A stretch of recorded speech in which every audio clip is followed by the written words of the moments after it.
Shalom. Saudara, mari kita buka di dalam Keluaran 15. Saudara, Keluaran 15 bicara tentang nyanyian Musa. Pada waktu itu orang Israel, saudara, dalam keadaan terjepit, di mana di belakang mereka ada tentara Mesir, saudara, dan di depan, saudara, ada lautan. Saudara, dan Allah membuat satu mujizat yang besar dan luar biasa, di mana Allah, saudara, membelah lautan untuk mereka. Setelah mereka mengalami mujizat itu, maka Musa memberikan nyanyiannya, saudara. Saudara, pada waktu saya mulai merenungkan Keluaran 15 tentang nyanyian Musa, saudara, di situ saya melihat Musa mengenal Tuhan dari begitu banyak sisi. Saudara, Musa mengenal Tuhan tidak hanya dari satu dua sisi, tetapi Musa sungguh-sungguh kaya dalam pengenalan akan Tuhan. Saudara, dan ini yang seringkali saudara kurang dalam hidup anak-anak Tuhan. Saudara, anak-anak Tuhan zaman sekarang mengenal Tuhan banyaknya dari satu sisi. Ada yang suka ya melihat Tuhan adalah Tuhan yang baik, terus bayangannya baik. Begitu dia ngalamin persoalan, dibiarkan sakit, tidak disembuhkan, dia mulai bilang, mana Tuhan baik? Dia kecewa dan menolak Tuhan. Saudara, dan anak Tuhan yang melihat Tuhan dari sisi, saudara ya, yang namanya Tuhan itu Allah yang kudus. Setiap kali dia nyanyinya kudus, kudus, saudara. Begitu dia jatuh dalam dosa, saudara, maka dia tidak pernah berani lagi ke Tuhan. Dia tidak berani berdoa. Dia merasa Tuhan akan membuang dia. Saudara, pengenalan yang tidak seimbang menyebabkan, saudara, banyak anak Tuhan terombang-ambing. Saudara, pengenalan yang tidak seimbang menyebabkan banyak anak Tuhan terseok-seok dalam menjalani hidup ini. Saudara, pengenalan yang tidak seimbang membuat banyak anak Tuhan, saudara, tidak pernah punya keberanian dan tidak punya kekuatan untuk berlari mencapai garis akhir. Saudara, karena itu perlu sekali kita mempunyai pengenalan yang seimbang. Pengenalan bagaimana kita melihat Allah dari banyak sudut dan kita tahu bahwa Dia luar biasa. Tidak ada kata lain selain kita berkata, ya, Engkau Allah yang begitu sempurna, begitu luar biasa. Nah, saudara, saya tidak mungkin bahas semuanya, saudara ya, karena terlalu banyak yang Musa ini simpulkan, yang Musa ini katakan, saudara. Tetapi kita akan ambil beberapa ayat dan nanti saudara di rumah renungkan lagi. Apakah engkau mengenal Tuhan dari setiap sisi yang Musa katakan? Saudara, mari kita mulai, saudara, di dalam ayat yang kedua. Sebenarnya dari ayat pertama itu sudah bicara tentang pengenalan akan Tuhan, tapi kita akan melihat mulai ayat yang kedua. Saya akan loncat-loncat, tapi nanti di rumah saudara baca lagi dan renungkan lagi. Saudara, ayat kedua berkata, Tuhan itu kekuatanku dan mazmurku. Ia telah menjadi keselamatanku, Ia Allahku. Kupuji Dia, Ia Allah Bapakku, kuluhurkan Dia. Saudara, yang pertama dikatakan, saudara, Tuhan itu kekuatanku. Saudara, kita lihat seringkali dalam perjalanan hidup tidak ada satu orang pun, saudara, yang selalu kuat. Pasti ada masa-masa di mana engkau letih. Pasti ada masa-masa di mana engkau capek. Ada masa-masa di mana persoalan begitu besar dan saudara tahu tidak pernah saudara kuat untuk mengangkatnya. Saudara, barusan ini Pak Petrus Agung memberikan satu pengalaman mimpinya. Saudara, dia melihat ada dua batu besar, saudara ya, yang harus dipindahkan. Saudara, batu itu dihubungkan dengan satu papan yang sangat tipis dan harus dipindahkan. Saudara, dan kemudian Tuhan bilang pindahkan ke dalam sana. Saudara, pada waktu dia raba, saudara, ini beton, batu asli, kuatek, saudara. Dia cuma nangis. Dia nangis dan nangisnya itu dari mimpi sampai real, mata nangis sungguhan, saudara. Saudara, dia nangis, dia bilang, enggak bisa Tuhan, enggak bisa. Saya tidak bisa. Dan kemudian Tuhan anehnya tidak bilang begini, beriman dong, ya, masa begini aja tidak bisa, ya, kuat dong, saudara. Tetapi Tuhan bilang begini, bagus. Hati yang seperti itu, kalau engkau tetap sadar bahwa engkau tidak kuat, engkau tidak bisa, maka itu akan menjaga engkau tetap rendah hati. Saudara, dan pada waktu itu dia melihat bagaimana Tuhan berkata, bagus kalau engkau sadar. Kalau engkau tahu bahwa engkau tidak bisa. Tiba-tiba batu itu pindah ke dalam. Bukan oleh kekuatan manusia, tapi oleh kekuatan Tuhan. Saudara, saya tidak tahu batu apa yang saat ini ada dalam hidupmu. Dan engkau berkata, Tuhan, aku tidak kuat, aku tidak bisa. Ingat, Tuhan tidak akan bentak saudara. Jangan berkata gitu aja kok tidak bisa. Ya. Tapi Tuhan akan berkata, bagus kalau engkau sadar bahwa tidak ada yang bisa kita lakukan kalau bukan Tuhan yang melakukan dalam hidup kita. Amin. Pada waktu kita mulai benar-benar meletakkan itu, maka kita akan lihat batu itu akan Tuhan angkat. Bukan dengan kuat, bukan dengan gagah, tapi dengan rohnya. Amin, saudara. Karena dia adalah kekuatanku. Saudara, dialah yang menopang setiap kali kita lemah. Dialah yang membuat, saudara, kemuliaan itu jadi di saat kita lemah. Saya masih ingat pada waktu itu, saudara, saya mesti melayani kebaktian kesembuhan ilahi. Saudara, dan hari itu saya batuk, pilek, pusing. Wah, pokoknya komplit, saudara. Dan saya bisa berkata, Tuhan, ini kan lelucon, ya. Bagaimana mungkin orang yang tidak bisa nengking batuk pileknya sendiri, ya bisa mengadakan acara kesembuhan ilahi. Saya tidak minta, saudara, itu tiba-tiba saya dikasih jadwal, dikatakan, Bu, hari ini acaranya kesembuhan rohani. Tidak bisa. Tidak bisa protes, tidak bisa apa, sudah diumumkan, saudara. Saudara, dan saya berkata, Tuhan, ini lelucon ilahi. Ya, gimana saya aja tidak bisa nengking penyakit yang paling sepele, namanya batuk, pilek, dan pusing. Bagaimana mungkin saya bisa menengking kanker atau apapun yang orang itu nanti datang. Dan saat itu Tuhan berkata, justru dalam kelemahanmu, kekuatanku nyata. Saudara, singkat cerita, kebaktian, selesai khotbah, saya bilang terus terang, saudara, jangan harapkan saya, karena saya sedang pilek, saya sedang pusing, dan ternyata saya tidak bisa menengking sendiri. Jadi jangan harapkan saya, tapi mari kita sama-sama mengharapkan Tuhan. Dan hari itu banyak yang disembuhkan. Ada saudara yang pendarahan sudah 3 tahun sembuh, saudara ya. Ada saudara yang punya miom, kista, saudara sembuh. Dan Allah membuat banyak hal, saudara. Dan saya tahu, saudara, itu bukan saya, tapi Tuhan.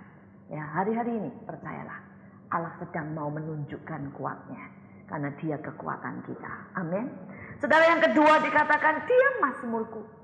Saudara, sungguh sebenarnya setiap anak Tuhan itu harus punya lagu, saudara. Dan lagu itu lagu cinta.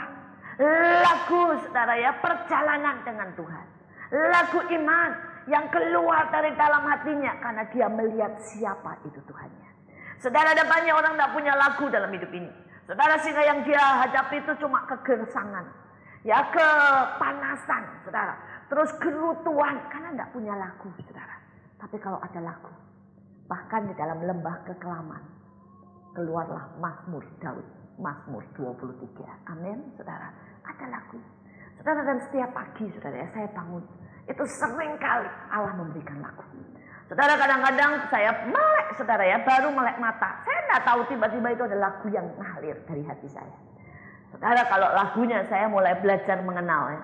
Saudara, kalau lagunya berkata nyanyi dan bersoraklah, saya bilang amin. Nah ya, saudara, hari itu akan berjalan dengan baik ya, dan dikatakan tiada janji seperti janjimu. Maka saya akan melihat bagaimana janji-janji Allah digenapi dalam hidup kita. Tetapi saudara, kadang-kadang lagunya tidak berbunyi begitu, saudara. Kadang-kadang lagunya berbunyi, saudara ya. Berbunyi berkata bahwa aku bersyukur sekalipun dalam lembah kekelaman. Waduh, saudara ya. Kalau pagi tiba-tiba yang muncul itu saya sudah tahu hari ini ada apa ya, gitu ya. Hari ini pasti ada sesuatu yang membuat saya berkata, oh, gitu saudara. Tapi saya tahu dia sudah berkata dari pagi, sekalipun dalam lembah kekelaman, gadaku dan tongkatku menyertai engkau.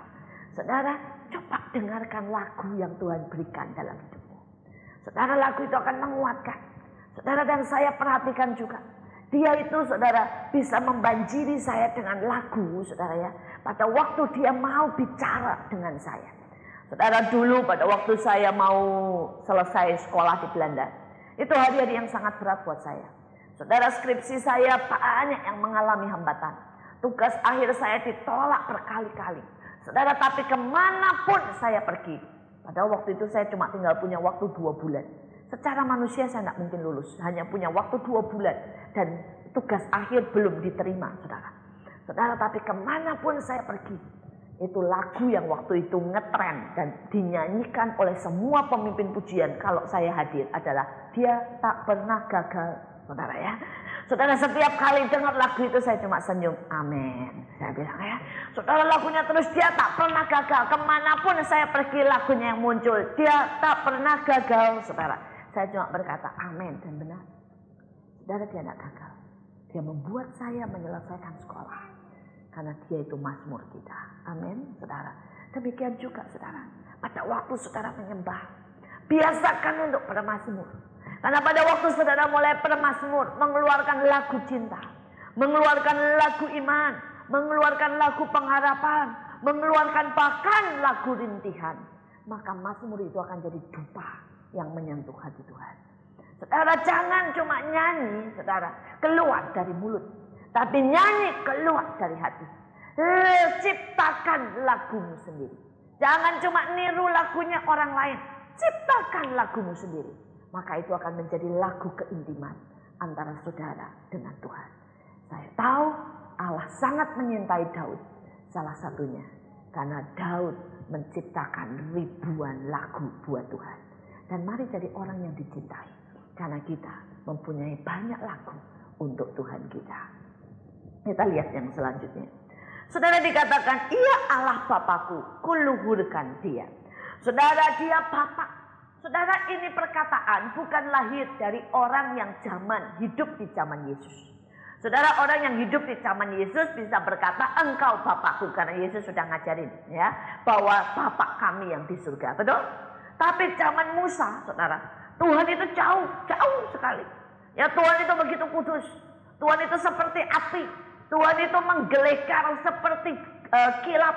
Saudara, tetapi karena Musa punya keintiman, dia tahu di tengah kegarangannya, di tengah kepanasan marahnya, dia tetap Bapak yang baik. Saudara, ada banyak orang ya, melihat ayah saya itu galak, dan memang ayah saya itu galak, saudara ya. Saudara, banyak orang yang takut sama dia. Datang aja udah bisa dibentak kalau salah, saudara. Dulu, kalau sekarang enggak. Sampai saya punya istilah, ada orang yang mengenal ayah saya, ayah perjanjian lama. Ya. Tapi ada yang mengenal ayah saya, ayah perjanjian baru. Saudara, kenapa? Karena ayah saya sungguh berubah banyak sekali. Dari ayah yang sangat galak, saudara. Ayah yang dulu begitu keras. Sekarang menjadi ayah yang penuh pengertian. Sangat lembut, saudara. Ya, hampir-hampir kami tidak pernah lihat marahnya. Yang kami lihat cuma senyumnya dan kemurahannya. Karena itu saya kasih kata, ada ayah perjanjian lama, ayah perjanjian baru, saudara. Nah, saudara, tetapi saya ini kenal ayah perjanjian lama. Jadi saya kenal waktu-waktu di mana ayah saya masih galak. Saya kenal waktu-waktu di mana ayah saya masih keras. Saya kenal waktu-waktu di mana ayah saya begitu tegasnya, saudara. Tapi di balik itu semua, saya melihat tetap hatinya, hati seorang ayah. Saudara, dan itu engkau tidak bisa tangkap hanya dari penampilan luar, tapi dari dalam. Pada waktu engkau memiliki keintiman. Memiliki keintiman. Saudara, salah satu contohnya. Saudara, ayah saya itu sering godain saya. Dan berkata, masa gitu aja menyerah. Saya masih ingat pada waktu itu, saudara, saya sakit batuk. Dan saudara, batuk itu, parah, batuk terus, saudara. Terus kemudian ayah saya tanya seperti biasa. Mau pakai iman atau pakai obat? Saya berkata, pakai iman. Saudara, dan kemudian batuk itu tidak berhenti, saudara. Tiap menit batuk, saudara. Saudara, dan saya, hampir menyerah. Saudara, karena sudah sampai sakit, saudara ya. Dan tidak bisa tidur, tidak bisa ngapa-ngapain, batuk terus, saudara. Saudara, dan seperti biasa ayah saya dengan garangnya berkata, ya, masa gitu aja menyerah, ya, masa baru soal batuk aja sudah tidak berani bertahan. Saudara, tetapi saya melihat di tengah dia berkata seolah-olah keras, saudara. Itu saya sudah sampai jam 11 malam dan saya tetap batuk sehingga tidak bisa tidur. Jam 12 saya batuk terus tidak bisa tidur. Dan saya lihat dia tidak tidur juga, saudara ya. Dia dari kamar sebelah, saudara ya, dia dengar saya batuk, dia keluar. Dan dia bilang begini sama saya, daripada kamu batuk terus kayak begitu tidak bisa tidur, mau nonton TV, mau nyetel film, katanya ya. Saudara, mungkin orang lain tidak menangkap bahwa itu, saudara ya, adalah cara care-nya. Bisa tahu. Dia tahu dia tidak tidur, dia dengarkan terus sampai kapan saya bisa tidur. Saudara, dan saya tahu pada waktu saya nonton film, bahkan dia pasangkan film dan kami sama-sama jam 12 malam nonton karena saya tidak bisa tidur, batuk terus. Dia itu tidak menonton. Dia berbahasa roh. Rupanya dia mendoakan saya terus, saudara. Di tengah dia nonton film. Dan saya tangkap. Saya senyum dalam hati, tidak di depan dia. Tapi saya tahu. Dia Allah yang kelihatannya keras, tapi dia begitu care. Dia berdoa, dia berjaga-jaga, dia menjaga saya. Saudara, dan saat itu Tuhan berkata, itu loh Bapakmu di surga. Sekeras apapun, tetap dia Allah yang mendampingi kita. Mungkin saudara, dia berkata, bangun, tanggung dosa. Ya, akibat dosa, tanggung. Ya. Mungkin Tuhan harus membiarkan kita dihajar, saudara. Tapi dia tetap Bapak. Dia Bapak yang berjalan bersama kita. Dia Bapak yang menanti. Bapak yang tidak pernah tertidur kalau kita tidak tertidur. Dia Bapak, saudara, yang tiap hari sampai detik ini mendoakan kita. Itu kata Alkitab. Yesus menjadi perantara, berdoa buat kita, merasakan setiap kelemahan kita. Saudara, dia menangis pada saat kita menghadapi hal-hal yang berat. Ya, dia bangga pada saat kita mencapai sesuatu yang menyenangkan hatinya. Saudara, ayah saya itu tidak pernah muji. Tapi saya masih ingat, di usia saya 15 tahun, pada waktu itu ada kebaktian besar, saudara ya. Dan saya mimpin pujian, adik saya main musik semuanya, saudara. Terus kemudian, saudara ya, dia duduk di situ. Saudara, dia tidak muji, tapi sorot matanya. Itu sorot mata yang sangat bersukacita. Sorot mata yang bisa bangga berkata, Tuhan, ya ini loh yang aku mau.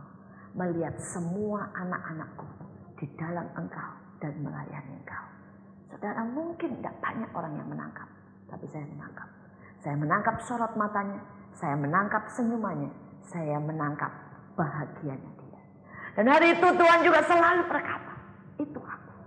Mungkin kau tidak langsung dengar suara pujian dari Tuhan, tapi dia Bapak yang seperti itu. Dia Bapak yang setiap kali melihat engkau berhasil, dia berkata, ya ini anakku. Saudara lihat kan, pada waktu itu Yesus berkata, dia dibaptis, dia merendahkan diri. Seharusnya tidak ada satu manusia pun yang layak untuk membaptis dia. Dan dia tidak perlu dibaptis, karena dia, saudara, sempurna, tidak ada dosa. Dan pada waktu dia rela menundukkan diri, merendahkan diri, dibaptis oleh Yohanes Pembaptis, langit terbuka dan berkata, inilah anakku yang kukasih, kepadanya aku berkenan. Pernah tidak saudara punya kerinduan itu?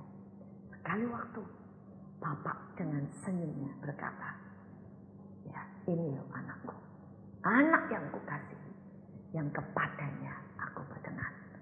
Saudara, dia Bapak yang baik buat setiap kita. Kita lanjutkan, saudara.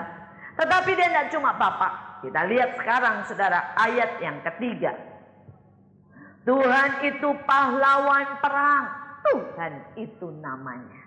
Saudara, rupanya dia bukan Bapa yang begitu lembut, yang akan berkaca-kaca, akan menangis bersama kita, akan menggendong saat kita takut, saudara. Tetapi dia juga pahlawan perang. Dan kalau saudara mengenal sisi kepahlawanannya, sisi keperkasaannya, sisi kegarangannya, sisi bagaimana dia tentara yang luar biasa. Saudara, kira-kira ada enggak tentara nih, saudara ya, yang pada waktu mau perang, dia lihat barisannya, periksa, terus ada yang duduk di pojok menggigil. Saya tidak berani Pak Komandan, ada musuh di depan Pak Komandan, saya tidak berani. Ya, terus Panglima ngomong begini, ya sudah nak, tidak apa-apa kalau berani, tidak berani nanti tak gendong, tak gendong. Ada kira-kira? Saudara, kira-kira Panglima perang akan berkata apa? Maju. Kalau tidak maju tak tembak kamu di sini. Ya. Saya pernah lihat filmnya, saudara. Ada orang menggigil ketakutan, tidak berani berbunyi dem.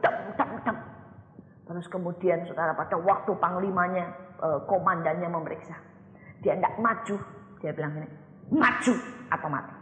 Kamu di sini juga mati, dan kamu berani melawan saya, tidak maju tak tembak sekarang, saudara.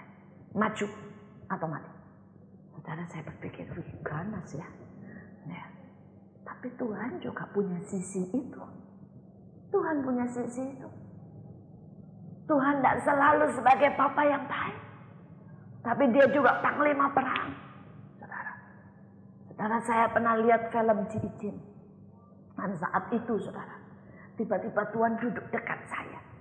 Saudara, dan salah satu cara pembentukannya adalah pada waktu itu mereka harus melewati, saudara ya, merunduk, melewati kawat berduri.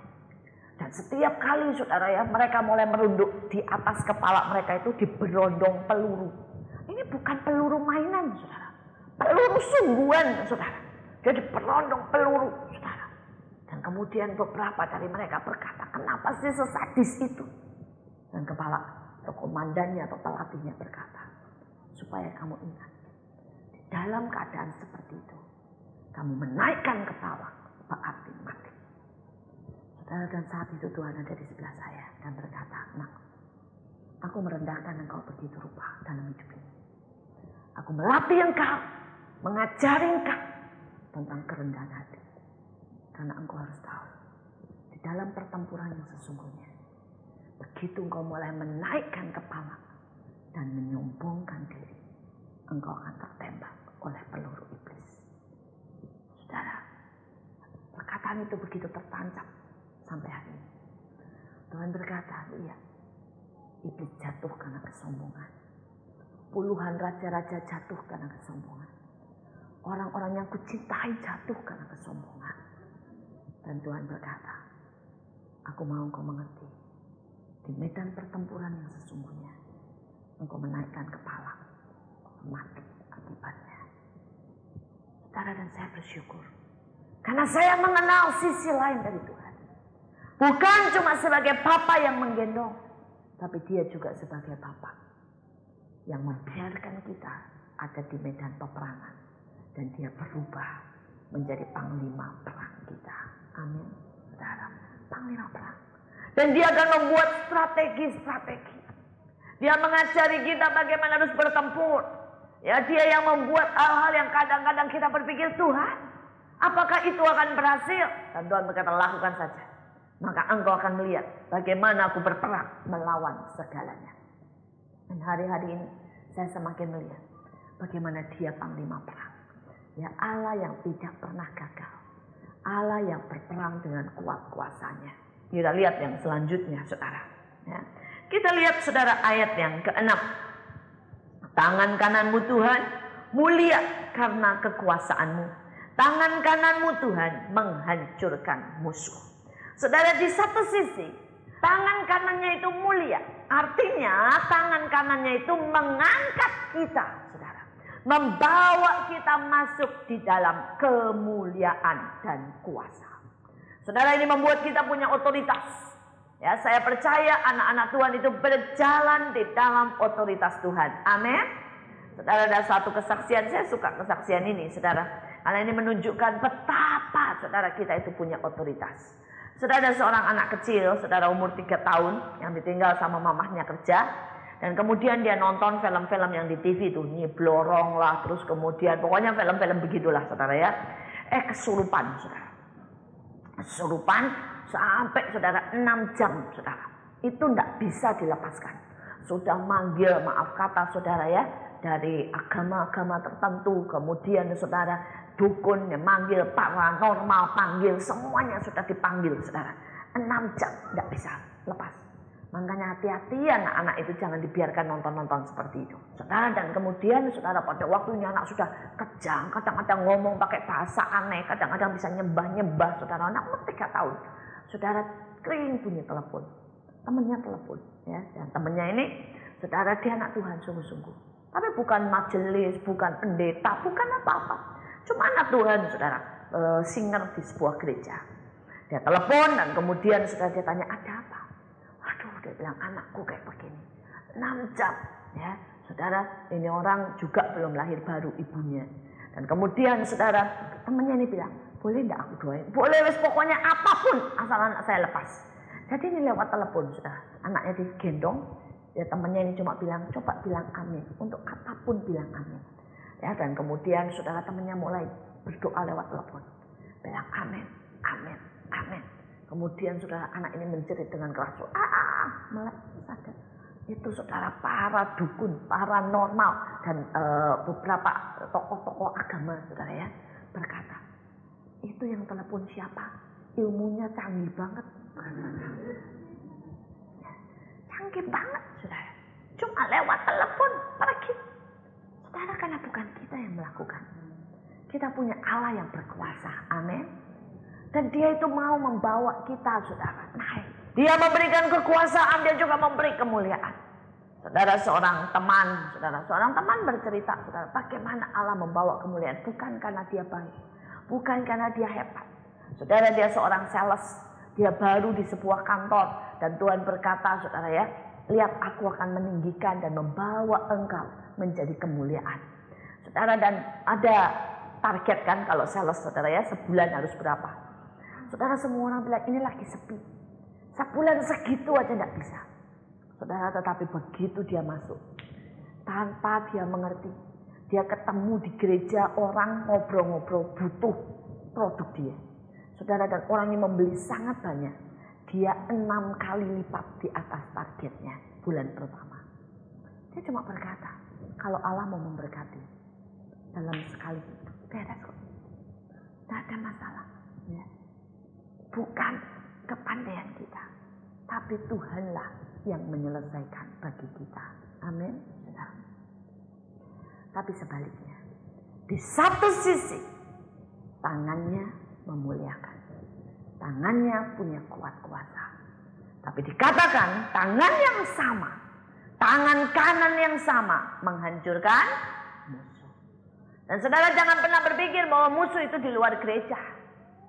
Bahwa musuh itu, saudara ya, itu loh orang yang jahat sama kita. Mungkin orang yang jahat itu tidak musuh, malah alat Tuhan untuk memproses kita.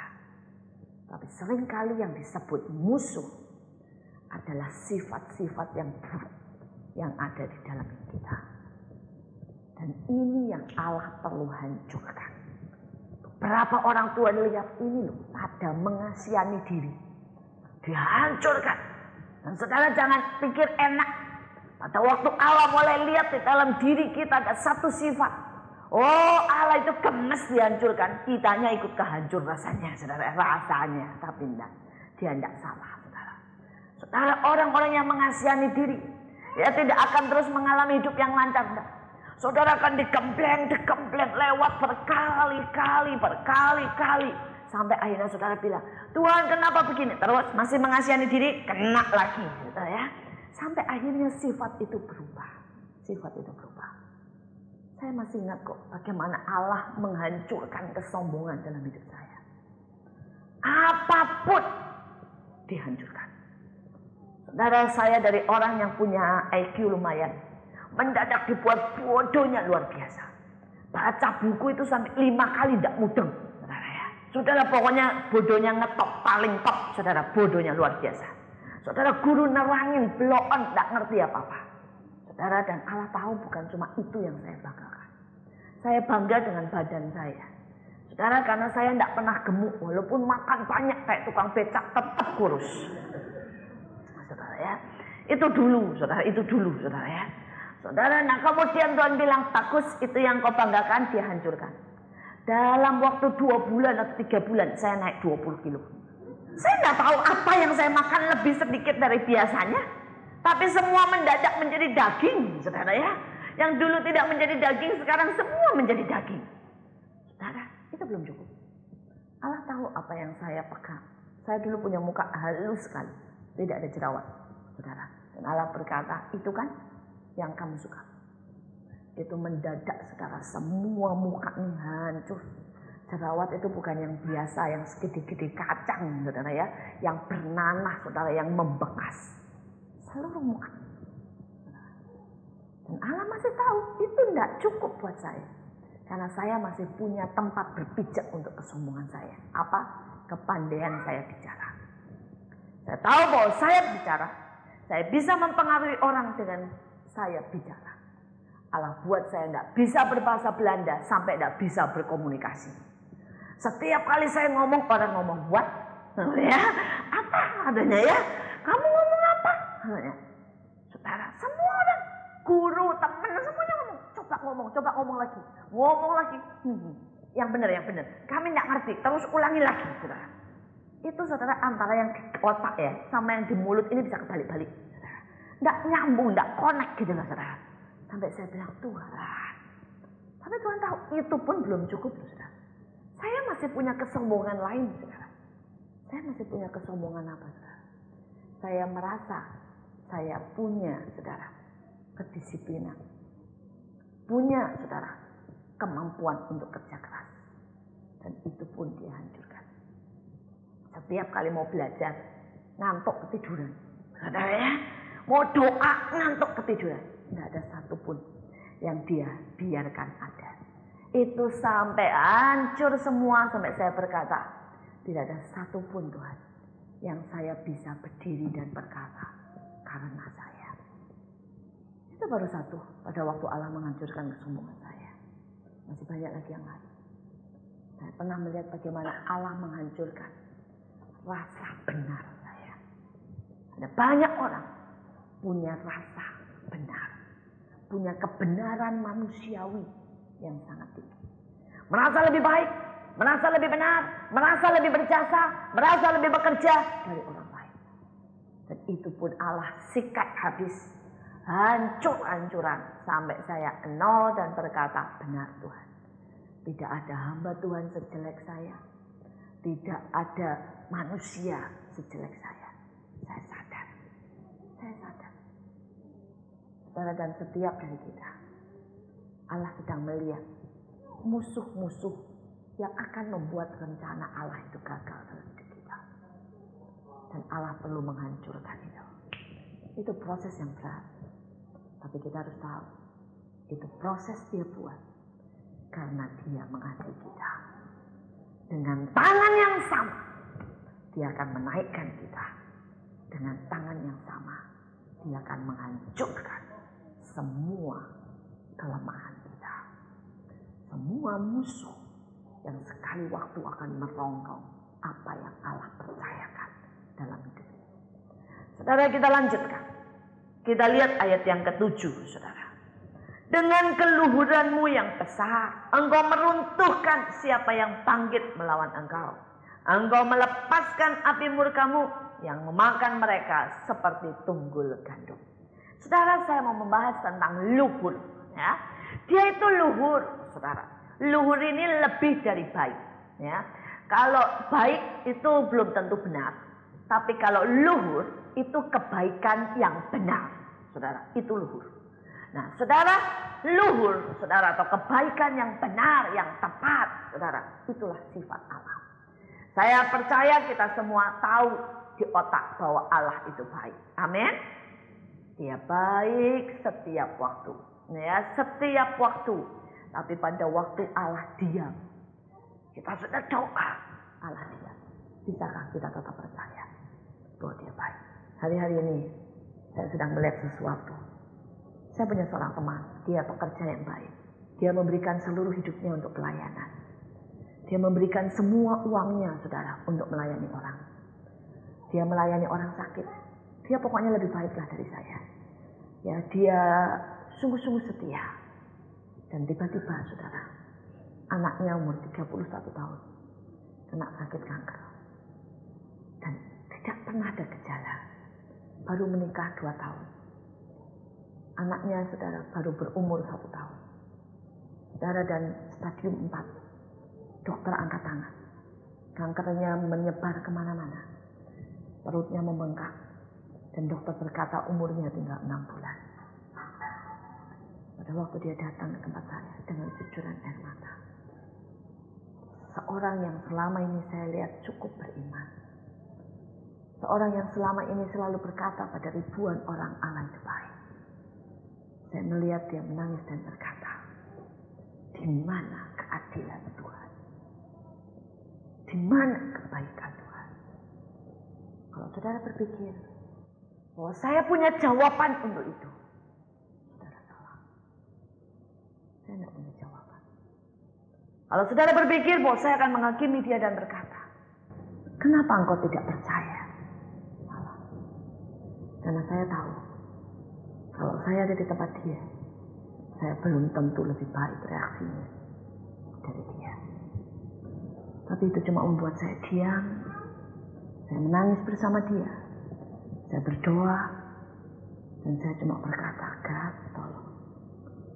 membuat dia bisa melihat kebaikan sekalipun di tengah sesuatu yang menurut manusia itu sungguh-sungguh tidak baik. Saudara, dan hari berhari berjalan, teman saya ini berkata, saya belajar melihat kebaikan Tuhan melewati semuanya. Anak ini coba dibawa ke China, saudara, dan biasanya untuk berobat ke sana itu harus antri. Tapi Tuhan memberikan kemudahan.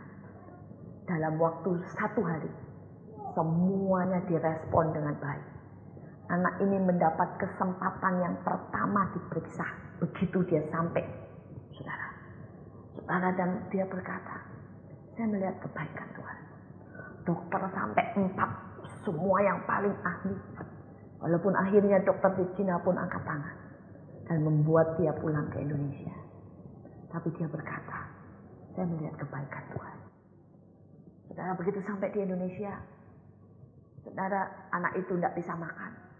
Tiba-tiba seorang lagi yang lain Tuhan gerakkan. Ini biasanya pasien yang cari dokter, ini dokter cari pasien. Seorang dokter menjemput pakai mobil pribadinya dokternya. Saudara, diambil dari rumahnya, dibawa langsung ke rumah sakit. Dokter sendiri langsung masuk ruang ICU, semua dokter yang ngawal nunggu dari depan, saudara. Dan kemudian dipasang, saudara ya, infus tapi lewat dada, saudara. Dan dilakukan beberapa hal untuk membuat anak ini tetap bertahan. Saudara, dan kembali teman saya berkata, Allah itu baik.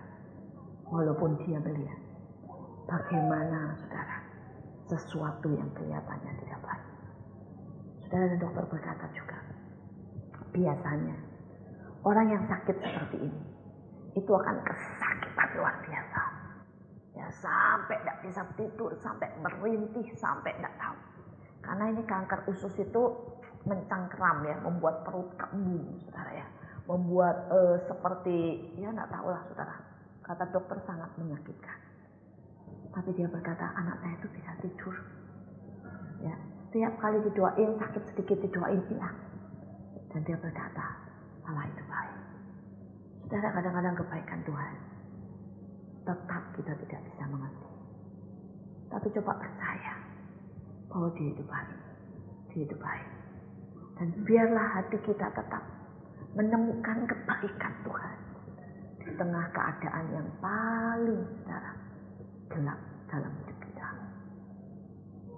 Saya tidak tahu, tapi setiap kita pasti akan pernah melewati masa-masa yang gelap.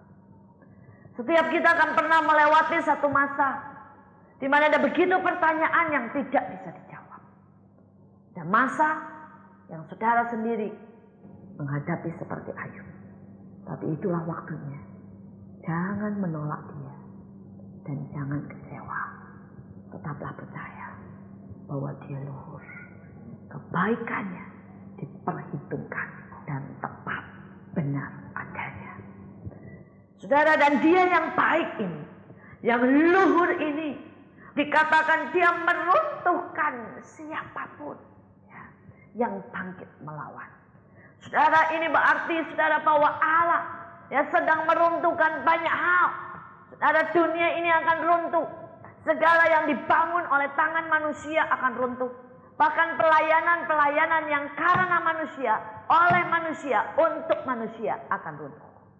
Dan ini yang harus kita sadari, cepat atau lambat, apapun yang bukan dari Allah akan runtuh. Karena itu hari-hari ini saya sedang bergumul dan bergumul. Saya berkata, Tuhan, aku tidak mau untuk keluar dari jalur. Buat orang lain, saudara, pelayanan di Mahanaim kelihatannya berjalan dengan baik. Semuanya oke. Ya, ada lebih dari 9 saudara rumah singgah berjalan dengan normal. Ada sekolah yang sedang dibangun mulai dari TK sampai dengan SMA, saudara. Dan anak-anak sudah mulai masuk dari TK sampai SMP, saudara. Tetapi hati saya terus merintih, terus menjerit. Kenapa? Saya tidak mau setiap staf, pekerja, teman-teman mulai melakukan dalam kerutinitasan. Melakukan hanya sebagai tugas, kewajiban. Saudara, saya tidak mau. Karena saya tahu pada waktu kita semua mulai mengerjakan dan membangun yang bukan dari Allah, tapi yang lahir dari manusia, maka tepat atau lambat semuanya akan runtuh. Hati saya terus menjerit dan berkata, Tuhan, buat kami melakukan yang dari Engkau, untuk Engkau dan bagi kemuliaan-Mu. Jangan biarkan kami terjebak sehingga semuanya menjadi rutinitas, pelayanan kedagingan, saudara, ambisi, saudara ya, kemudian diisi lagi dengan pikiran-pikiran, ide-ide manusia. Karena cepat atau lambat semua akan diuji. Dan apa yang bukan dari Tuhan, itu akan runtuh dengan sendirinya. Saudara, Dia juga Allah yang bukan cuma runtuh, tapi melepaskan api, saudara ya. Dan ini begitu mengerikan.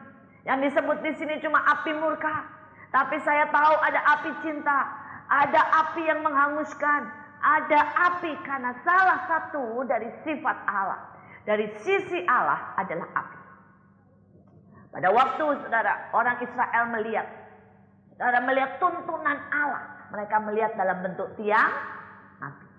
Pada waktu mereka bertemu dengan Tuhan, di atas gunung itu mereka lihat api, kilat menyambung-nyambung, saudara. Saudara, api. Dan bahkan Alkitab berkata Allah adalah api yang menghanguskan.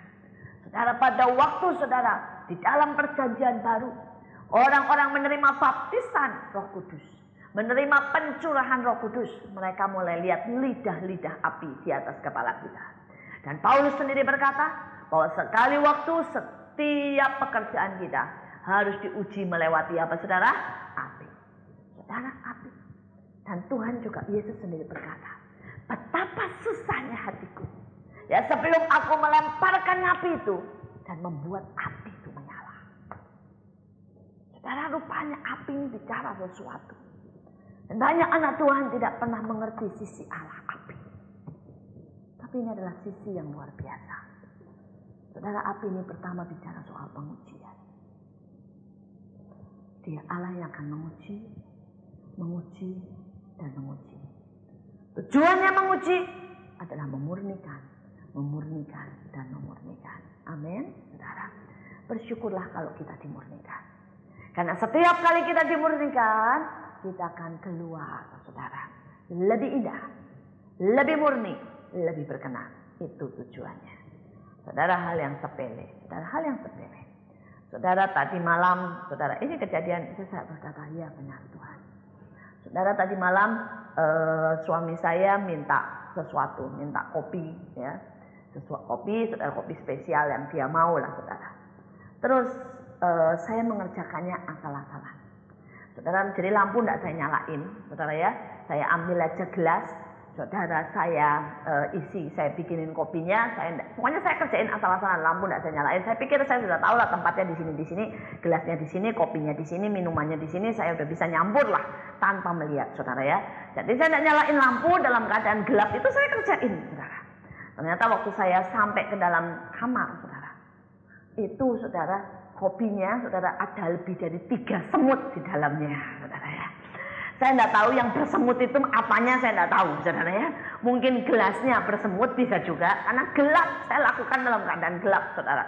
Bisa minumannya yang ada semutnya, saudara ya, karena suami saya kalau minum kopi sering saya tambahin sesuatu supaya baunya lebih wangi, saudara ya.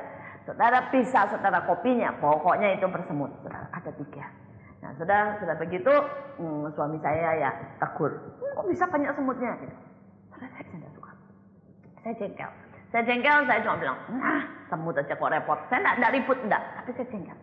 Saudara, dan suami saya juga jengkel sama saya. Dia letakkan gelasnya, tidak diminum. Saya juga jengkel, saya langsung tidur, saudara ya. Langsung tidur, saudara. Saya sudah naik ranjang tidur. Saya pikir, daripada saya ribut, daripada saya ngomel, saya tidur aja. Saudara, pada waktu itu Tuhan ngomong begini, ini soal kopi. Ya. Tapi kenapa sih Tuhan bilang, kamu tidak bisa melakukan dengan baik? Kenapa kamu melakukan pelayanan dengan asal-asalan? Kamu yang selalu khotbah tentang hati. Kamu yang selalu khotbah tentang melayani dengan segenap kekuatan. Kenapanya soal bikin kopi? Buat seseorang yang harusnya kamu kasihi, seseorang yang harusnya kamu hormati, kamu berbuat begitu seenaknya. Sudah gitu sudah salah, kamu masih marah lagi, kata Tuhan ya. Saya senyum dan saya berkata, iya ya. Dan Tuhan itu cuma senyum, tidak marah dia sama saya. Tuhan cuma ngomong begini, gitu kok mau jadi hamba. Nah, ya. Cuma soal kopi yang ngamuk gitu ya. Seharusnya kamu yang minta maaf. Karena kamu buat asal-asalan, bukannya kamu yang marah. Ya, walaupun marahnya memang tidak meledak, tapi tetap marah, saudara ya. Dan Tuhan bilang, apakah itu bisa disebut hamba? Saudara, dalam segala peristiwa, saya tuh ketawa kan, saya berpikir Tuhan. Ternyata saya diuji dan gagal. Soal kecil. Tapi setiap hari Allah itu menguji kita, memurnikan kita. Amin, saudara. Dan ujian itu seringkali kalau sama Tuhan tidak dikasih tahu.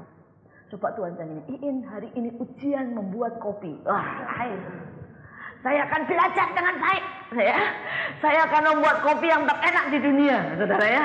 Saya akan menghidangkan di gelas yang terbaik, saudara. Saya tidak pernah dikasih tahu. Dan itu terjadi begitu saja. Di tengah saya letih, ngantuk, saudara ya. Tiba-tiba suami saya minta kopi, saudara, itu jam 10:30 malam, saudara. Tapi memang tidak aneh, karena suami saya selalu minta kopi itu malam, saudara, memang, saudara. Dan dia tetap bisa tidur, tidak masalah buat dia. Saudara, dan itu terjadi begitu saja. Dan ternyata itu ujian.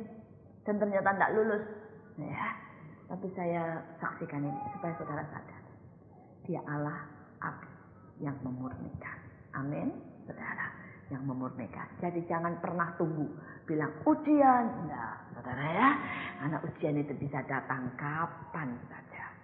Saudara, tetapi dia juga, saudara, api ini berfungsi, saudara, untuk merubah bentuk. Kalau yang namanya emas, saudara, ya dia mulai dibakar, saudara, kemudian cair, dia bisa dicetak menjadi bentuk yang macam-macam. Betul? Jadi melewati api, kita itu bisa berubah menjadi fleksibel. Nah, seringkali orang tidak suka. Seringkali kita berkata, ya kita dari sononya begini. Ya, saya dari sononya tidak suka. Misalnya orang banyak, saya suka privacy. Tuhan itu paling suka menggunakan apinya. Tuhan bilang, kamu suka privacy? Bagus. Ya, nanti urusan sama aku. Tak masukin api sampai kamu tidak punya privacy sama sekali. Ya, itu Tuhan. Sampai saudara belajar menikmati tidak ada privacy. Bahwa hidup ini harus ketemu tiap hari, tiap detik sama orang banyak. Berbagi semuanya. Sampai saudara tidak punya apa-apa. Saudara, karena api itu berubah hidupmu. Mungkin ada yang satu berkata, saya tidak bisa sendiri. Sebaliknya, justru ya. Tuhan bilang, bagus, tak bawa nanti ke Kalimantan, tak masukin desa. Ya. Sampai engkau nangis-nangis sendiri sama aku di situ.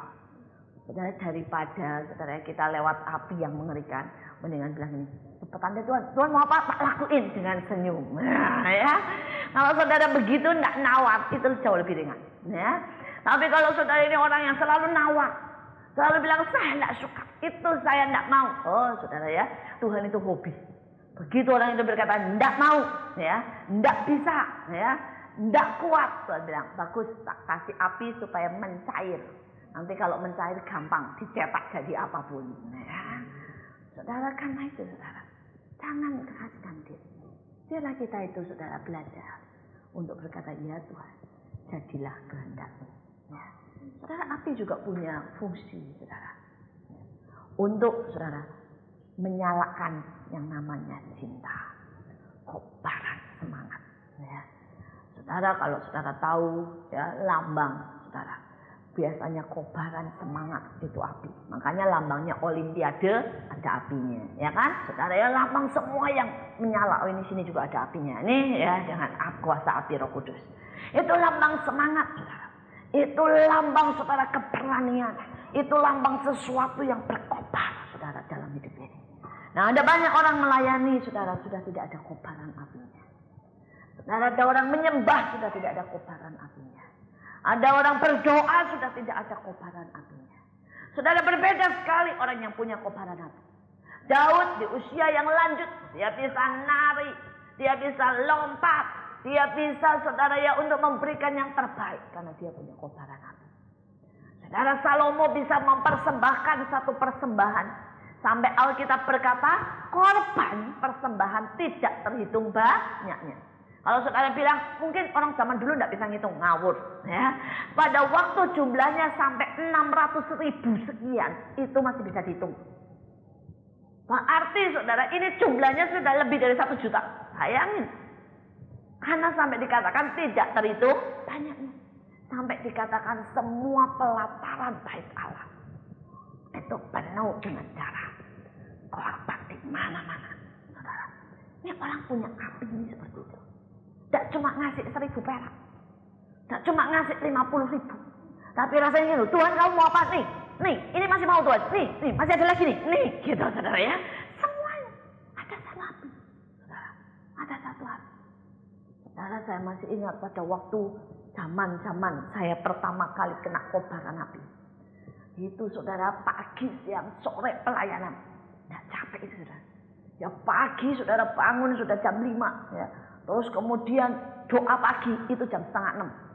Wah, setelah itu sekolah.